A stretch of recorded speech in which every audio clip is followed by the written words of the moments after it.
La seule voie de réussite pour une Afrique réellement développée, c'est son industrialisation, la transformation de ses matières premières en produits finis. Mais cela n'arrange pas l'Occident, comme le disent certains de ses économistes. Personne n'a intérêt que l'Afrique se développe trop, car si elle se développe et développe son industrie, comme aujourd'hui l'a fait la Corée du Sud, elle ne va plus acheter nos importations.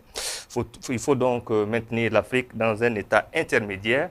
Comment donc l'Afrique pourra se frayer un chemin radieux pour son développement? C'est la question au menu de ce nouveau numéro de Prime Time sur la C360. Mesdames, Messieurs, bonjour et ravi de vous retrouver. Et pour les clés de lecture sur ce sujet, je suis en compagnie de M. Martin Sawadogo. M. Sawadogo est chef d'entreprise et analyste économique. Bonjour, M. Sawadogo. Bonjour, M. Dabira, et bonjour aux téléspectateurs de C360. Deuxième invité sur ce plateau, M. Serge Imhotep Bayala. M. Bayala est coordinateur national du cadre 2 heures pour nous, 2 heures pour Kamita. Bonjour, M. Bayala.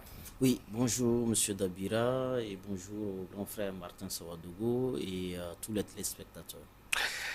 Il faut donc maintenir l'Afrique dans un état intermédiaire, un continent de consommateurs, donc des importations. Monsieur Sawadogo, je vais commencer par vous.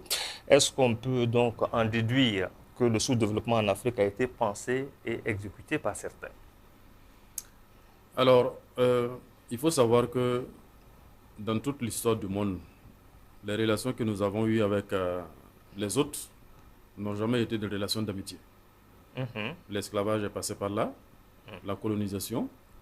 Et aujourd'hui, nous vivons le terrorisme et il y a même des grands hommes politiques français qui disent que c'est une opération de reconquête de l'Afrique. Donc, les rapports que nous avons eus avec le monde, c'était surtout des rapports de domination. Et je crois que c'est maintenant que la jeunesse, c'est pas maintenant, mais de tout temps, ceux qui ont essayé de lutter pour se libérer de cette domination ont été réprimés dans le sang. Tels que les Thomas Sankara, les révolutionnaires... Oui, même avant le Thomas Sankara, même pendant la lutte pour les indépendances n'ont jamais été données. C'est après de hautes luttes. Et la dernière fois, je suivais avec beaucoup d'intérêt les déclarations du président qui donnait des exemples de massacres qui ont eu lieu pendant les luttes anticoloniales. Et c'est un programme, c'est tout un processus. Parce que, vous savez, les gens n'aiment pas qu'on le dise, mais il y a, toutes les luttes sont basées sur 2 aspects. D'abord, l'aspect racial et l'intérêt économique. Et les Noirs ont toujours été brimés. C'est vrai, on va passer tout le temps à pleurnicher sur ça, mais il faudrait que nous prenions conscience que tout ce que les autres ont essayé d'envoyer en Afrique et au peuple noir, c'est pour les dominer, que ce soit au niveau religieux, au niveau économique, au niveau politique, au niveau de l'éducation. C'est une jungle, c'est à nous de prendre conscience. Exactement. Et d'arracher notre liberté. De prendre conscience et savoir que nous n'avons pas d'autres amis que nous-mêmes. Et tout ce que nous devons faire, c'est dans le sens de notre libération et nous mettre à un niveau qui empêchera les autres d'oser nous attaquer. Donc vous voyez aujourd'hui, par exemple, que les Occidentaux, par pays interposés, s'attaquent à la Russie parce qu'ils n'osent pas le faire directement. Ils aimeraient bien s'attaquer également à la Chine, mais ils n'osent pas le faire directement. Donc il faut que l'Afrique se mette au niveau, minimum au niveau de la Russie et de la Chine, et même au-delà, pour acquérir son indépendance. Et, par exemple, le terrorisme que nous sommes en train de vivre est une autre forme de domination qu'on veut nous imposer. Monsieur Bayala, vous êtes un panafricaniste. Est-ce que vous partagez la pensée justement de certains panafricanistes qui affirment aujourd'hui que l'Afrique a été maintenue dans son état de sous-développement à travers justement le système éducatif, les curricula, l'enseignement qu'on nous donne, car, dit-on, quand on tient quelqu'un par la pensée, on le tient véritablement. Oui, j'aime bien, ça me fait sourire, mais ça me fait saigner du cœur, parce qu'effectivement, c'est cela. Le système mondialiste occidental, pour vaincre sur de longs siècles les Africains et les maintenir captifs de leurs intérêts comme esclaves produisant, non plus dans les champs de canne à sucre, mais à l'échelle des États néocoloniaux, des enclos coloniaux qui ont été créés.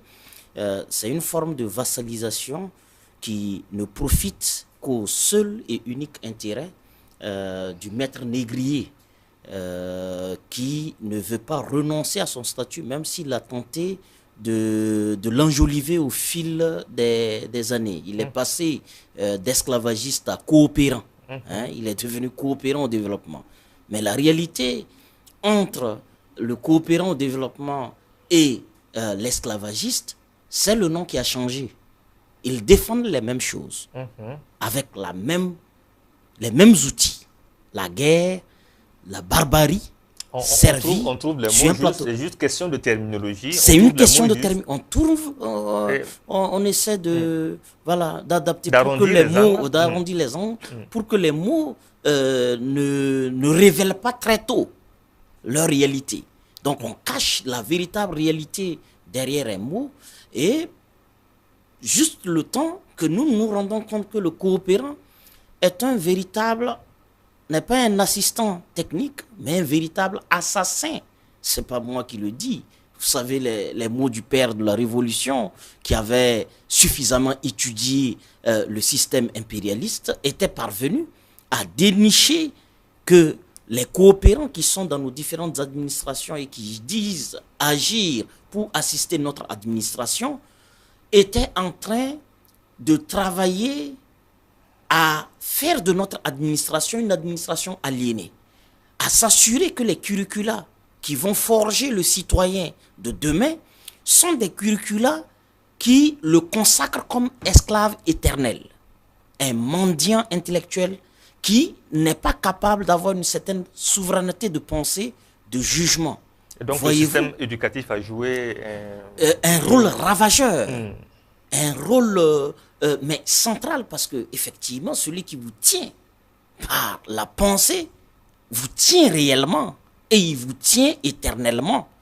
Tant que vous n'arrivez pas à libérer votre esprit, à retirer votre esprit de son emprise, autant il le contrôlera par l'école, par son cinéma, par ses médias, par la production de sa culture, par sa langue, autant qu'il le contrôlera par le système économique qu'il a mis en place, par les élites qu'il met à la tête de vos pays et de nos pays et qu'il cautionne, autant dire qu'il n'y a plus de lutte et que nous sommes éternellement vaincus.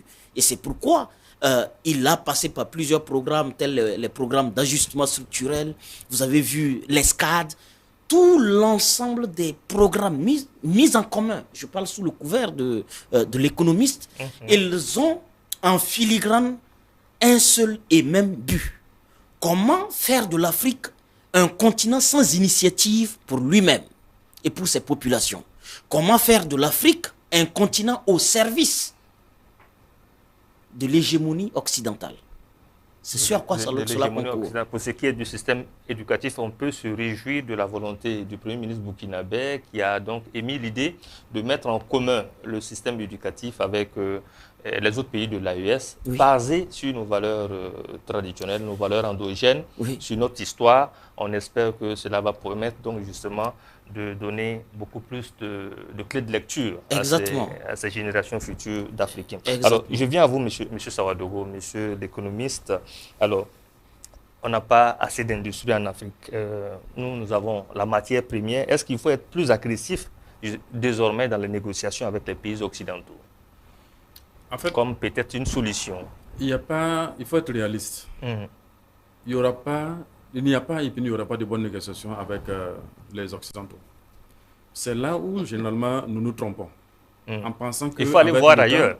Non, ce n'est pas une question d'aller voir ailleurs.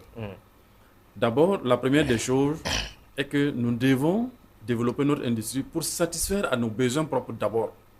Ça, c'est la première des choses. Et la deuxième des choses, l'excédent, nous devons le transformer et l'adapter aux besoins de ceux qui en ont besoin, que ce soit en Afrique ou hors d'Afrique. Mais tant que nous allons penser que Et c'est à travers les négociations avec les autres que nous allons pouvoir nous en sortir. Nous sommes sur la mauvaise piste. Mais en attendant d'être véritablement un continent industrialisé, est-ce qu'on ne peut pas déjà commencer à jouer sur la question des négociations pour ce qui est de nos matières premières? Non, les matières premières ne sont pas des matières périssables. Malheureusement, ce ne sont pas également des matières infinies. Donc, la meilleure des choses, c'est changer notre système éducatif. Déjà. Pour produire effectivement de vrais techniciens et de vrais ingénieurs qui vont pouvoir mettre en valeur ces matières premières-là pour nos besoins. Ça prendra peut-être une décennie, mais c'est une voie obligée. Vous voyez, généralement, quand les Occidentaux ou les autres viennent pour s'établir chez nous, ils exigent d'avoir des conventions sur plusieurs décennies. Minimum, ils s'établissent pour 20 ans, 30 ans, 40 ans, 50 ans. Et même quand nous nous endettons, ils exigent que nous nous endettons pour 40 ans, 50 ans minimum. Comme ça, ils sont sûrs que pendant 50 ans, nous sommes encore attachés à eux, nous sommes leurs esclaves. Alors qu'il suffit seulement d'une décennie pour réformer en profondeur notre système éducatif et apprendre à nos populations à produire des richesses. Quand vous regardez aujourd'hui, ceux qui sont dans l'industrie, ce sont les artisans. Et le plus souvent, ce sont des gens qui ne sont pas allés à l'école. Ceux qui sont allés à l'école, on leur a appris que nous ne pouvons rien faire. Nous ne pouvons rien transformer. Et même ce qu'on appelle l'élite, ils sont convaincus que la meilleure solution, comme vous le dites si bien, c'est négocier pour que les autres achètent nos matières premières à de meilleurs taux. Vous avez vu la loi sur le code minier qui a été révisée. Mais on est passé de 10% à 15%. C'est un saut de puce. Le minimum, la Constitution dit que les richesses du sous-sol appartiennent au peuple. Quand quelque chose vous appartient, le minimum c'est 50%. Sinon 51%. C'est à partir de 500 qu'on peut dire que ça vous appartient. Quand vous êtes à 10%, 15%, même 49%, ça ne vous appartient pas. Et même ça, nous sommes dans un système burkinabé qui est déclaratif. C'est-à-dire que les miniers produisent et ils nous disent ce qu'ils ont extrait. Donc, tant que c'est eux qui vont venir extraire nos matières premières, ils vont nous déclarer la quantité qu'ils ont extraite. L'année passée, à Dubaï, ce que les sociétés minières ont vendu à Dubaï, en provenance du Niger, c'est le 10e qu'ils ont déclaré. Rien que dans un seul pays. Au Burkina, par exemple, actuellement, si notre industrie minière, je prends seulement le cas de l'or, si c'était nous-mêmes, par nos capacités qui exploitons cela, on allait multiplier notre budget par 10. Donc, ce n'est pas la peine de croire que c'est à travers des négociations que nous allons nous en sortir. Même pour négocier, il faut avoir les rudiments. Alors que si nous n'avons pas de compétences, si nous n'avons pas des gens aguerris dans tous les domaines pour aller négocier, même à travers des négociations, nous serons toujours perdants. Donc la première des choses d'abord, c'est réviser notre système éducatif. Et pour réviser ce système éducatif-là, il faudra que nous apprenions à avoir confiance en nous. Vous savez qu'aujourd'hui, 90% des richesses culturelles et culturelles africaines sont hors d'Afrique. 90%. Que ce soit nos masques, et nos totems et tout ça, c'est hors d'Afrique. Sous Macron, la France a voté une loi qui interdit la rétrocession de ces objets culturels et culturels. La première des choses est que quand vous réussissez à aliéner une population, vous réussissez à changer sa culture, vous réussissez à la faire douter d'elle-même. C'est exactement les mots que vous mettez dans sa bouche que cette population va employer. Donc aujourd'hui, il y a beaucoup de gens qui sont convaincus que c'est à travers nos richesses et des matières premières qu'on va céder à l'Occident. C'est à travers ces échanges-là que nous pouvons nous développer. C'est archi faux. Ce n'est même pas possible. Archi faux. Qu'est-ce que vous en pensez, monsieur Bayala, en entendant d'avoir nos industries pour aller vite et bien, est-ce qu'on ne peut pas déjà commencer par être plus agressif dans nos négociations avec ce qu'on a pour le moment, nos matières premières? Oui, en la matière, je pense que c'est une voie qui peut être explorée. Je prends le cas, par exemple, du Venezuela. dont le pétrole était exploité par les firmes occidentales, et c'est 90% pour les firmes occidentales et 10% pour le Venezuela. Et quand Hugo Chavez est arrivé dans les années 97, ce il a fait, c'est un courage politique. Il a inversé. Désormais, le taux qui était destiné au Venezuela, c'est celui qui est imposé aux firmes. Et vous venez, c'est à prendre ou à laisser. Et on crée les conditions pour que le Venezuela ait effectivement ce qu'il soulève, la nécessité d'avoir une masse critique qui a été véritablement formée et qui maîtrise les différents rouages. Effectivement, même quand on prend la Corée du Sud, elle est passée par là. On prend les Émirats arabes unis. Ils sont passés tout... Ils ont dit, bon, vous n'allez plus venir avec des financements et avec vos industries opérer chez nous. Ce que vous allez faire, quand vous arrivez, vous installez une entreprise d'une grande logistique chez nous, alors que nous n'avons pas encore le personnel, nous n'avons pas encore les ressources et ainsi de suite. Ce que vous faites systématiquement, vous cédez la moitié du capital à un national. La Chine l'a fait, plusieurs pays l'ont fait. Je pense qu'il nous appartient de développer une certaine confiance, comme il évoque, une certaine assurance dans les acteurs qui vont aller dans les négociations, de sorte à ne pas, parce que c'est nous qui avons le dernier mot, et parce qu'on n'est pas obligé d'exploiter notre or si le marché n'est pas encore concluant. On peut travailler sur des valeurs comme l'agriculture, comme l'eau, et sur d'autres choses en attendant. Et on trouvera les gens qui sont prêts à coopérer avec nous sur des questions liées à l'agriculture et ainsi de suite. Mais c'est indispensable que ce soit un acte intermédiaire à l'avènement et avec l'obligation de céder 50% ou de céder plus de 50% à un national pour protéger nos nationaux, nos emplois, et parce qu'il ne faut pas que nous soyons une solution socio-professionnelle pour les autres au détriment de nous. Parce que l'entreprise, ce qu'elle amène, c'est si elle permet de créer des richesses, elle permet de stabiliser des professions, elle permet de créer des impacts socio-économiques pour l'environnement où elle opère. Et les mécanismes que nous avons observés jusque-là ne permettent pas de garantir ça. Et ce vers quoi nous devons aller, c'est être capable de dire dans le carnet de charges que si vous venez avec un directeur technique, un directeur des opérations, si vous venez avec un personnel qui opère jusque dans les derniers millimètres, parce que nous n'avons pas des ingénieurs à même, vous avez 5 ans pour les produire. Et dans le contrat de cessation de ce marché à l'entreprise que vous êtes, faites obligation que vous respectez ce carnet de charges. Et quand vous ne le respectez pas, on varie.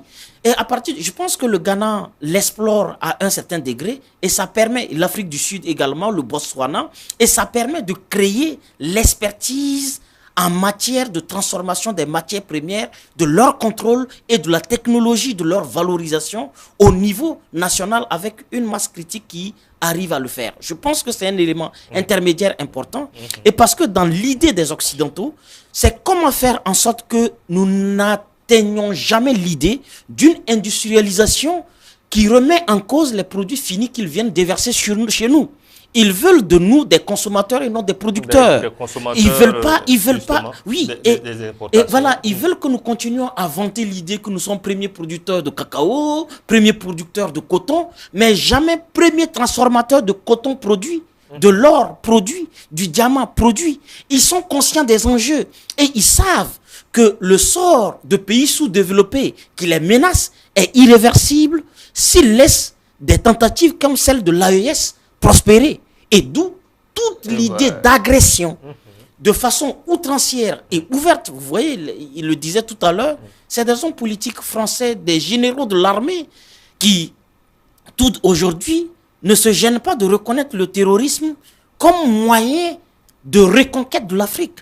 Et qui disent ouvertement... On dira que la guerre a fini par révéler le vrai visage, le vrai visage de ses partenaires, parce qu'il y a eu un leadership local qui a osé franchir des caps que les élites néocoloniales n'avaient jamais osé atteindre, ce qui faisait qu'on se contentait de dire de nous, vous êtes des démocraties où on respecte les droits de l'homme et ainsi de suite.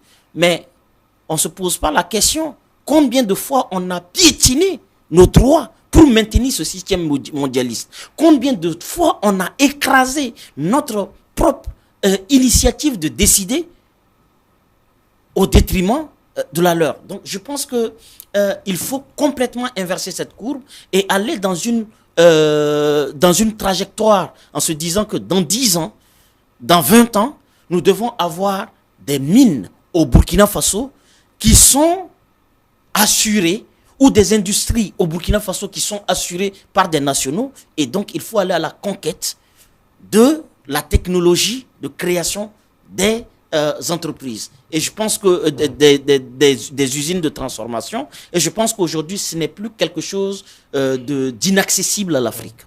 D'inaccessible à l'Afrique. Alors, M. Sawadogo, on dit que l'Afrique ne maîtrise pas les biens qu'elle produit dans les volumes ainsi que dans les prix. C'est un problème de fond pour l'Afrique, pour son développement. Oui, non seulement c'est un problème de fond, mais je pense que nous ne sommes pas encore dans la bonne dimension de programmation. À l'échelle d'un individu, le minimum de programmation qu'on fait, c'est un siècle. À l'échelle d'un pays, le minimum, c'est 1000 ans. C'est un millénaire. Alors, dans nos échanges avec le monde, les autres ont toujours une vision à long terme. Ce n'est pas que... c'est vrai que 70% des richesses mondiales sont concentrées en Afrique.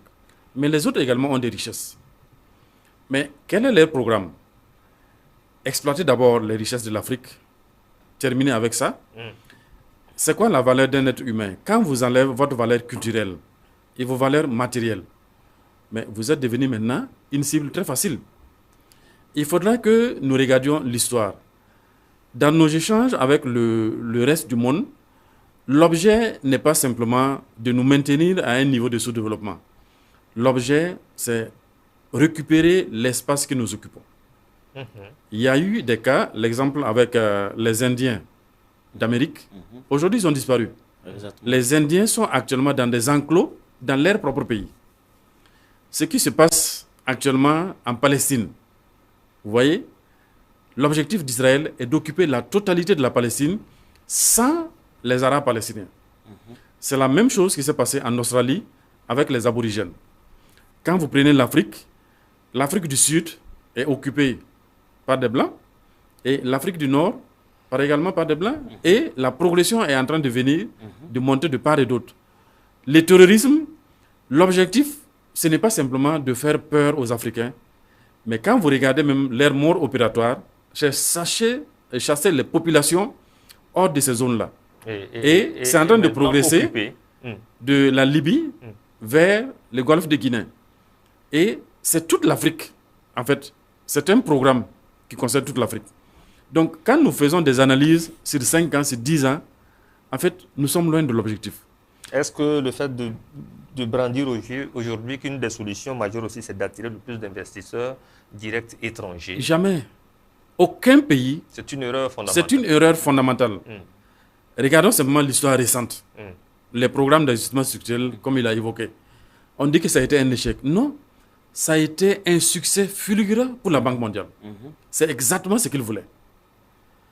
Aujourd'hui, mais de toute façon, vous n'avez pas la capacité d'analyser les éléments qu'on soumet à votre appréciation si vous n'avez pas été formé pour cela.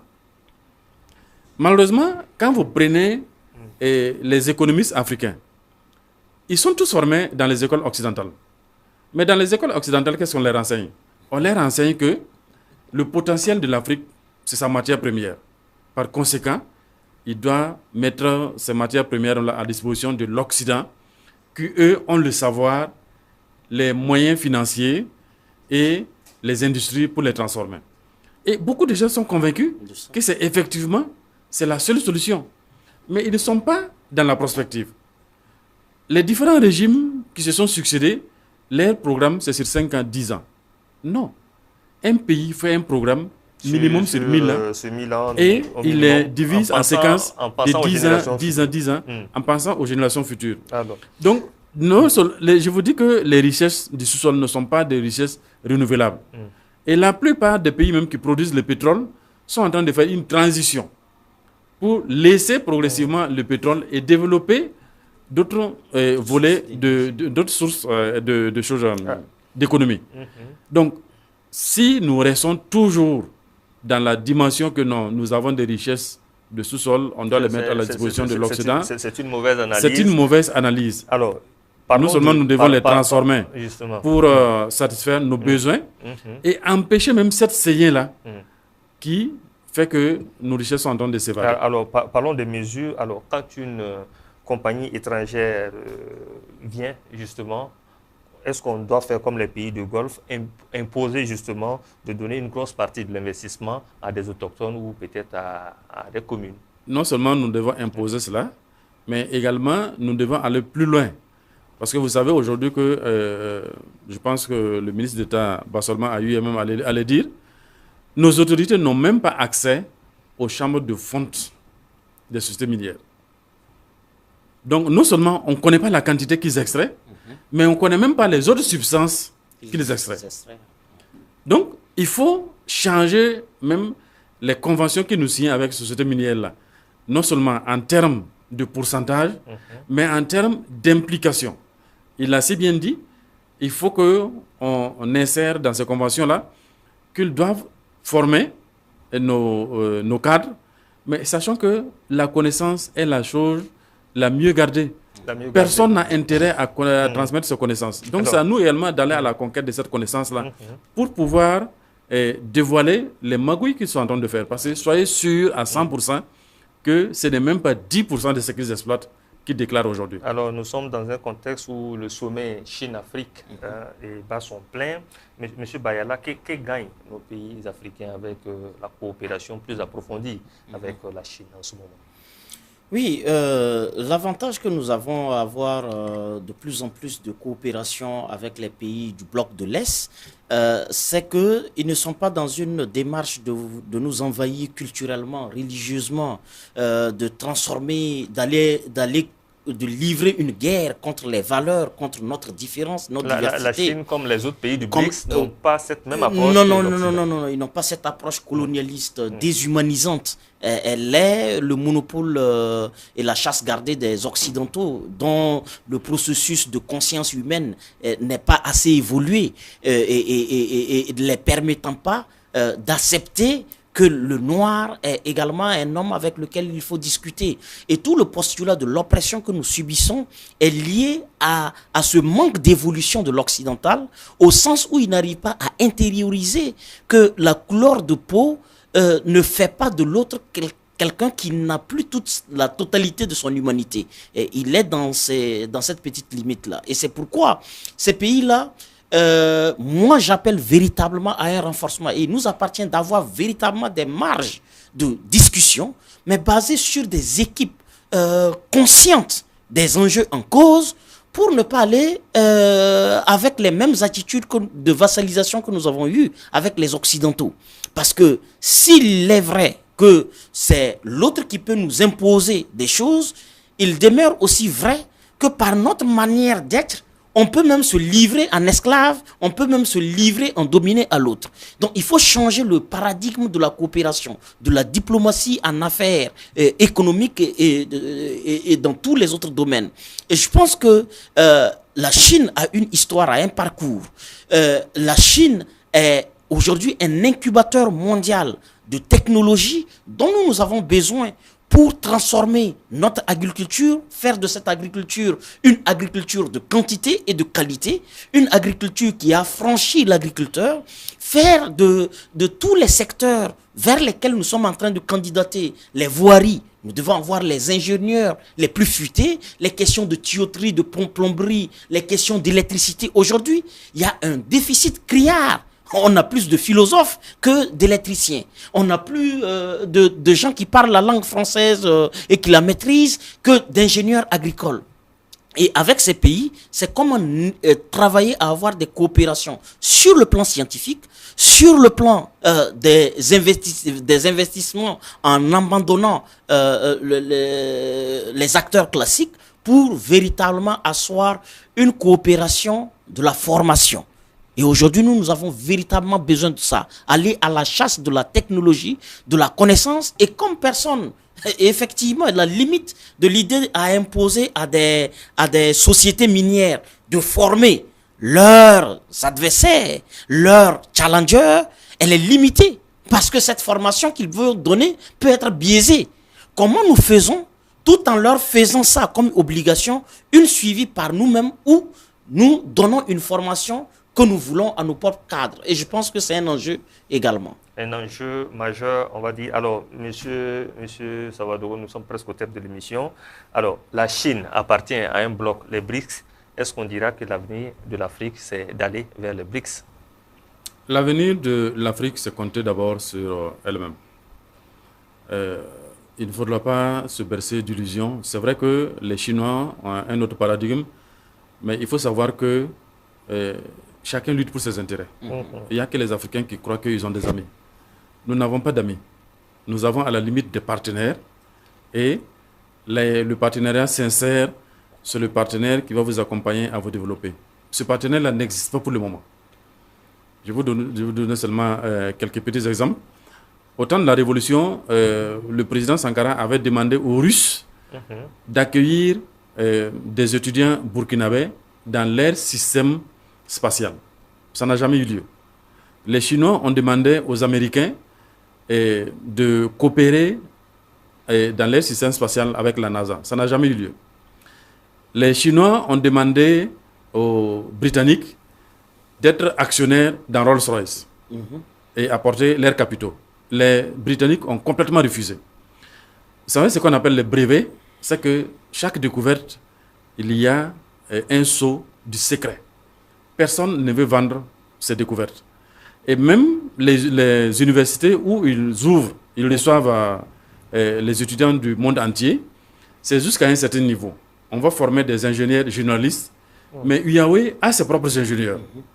Et Rolls-Royce a ses propres ingénieurs.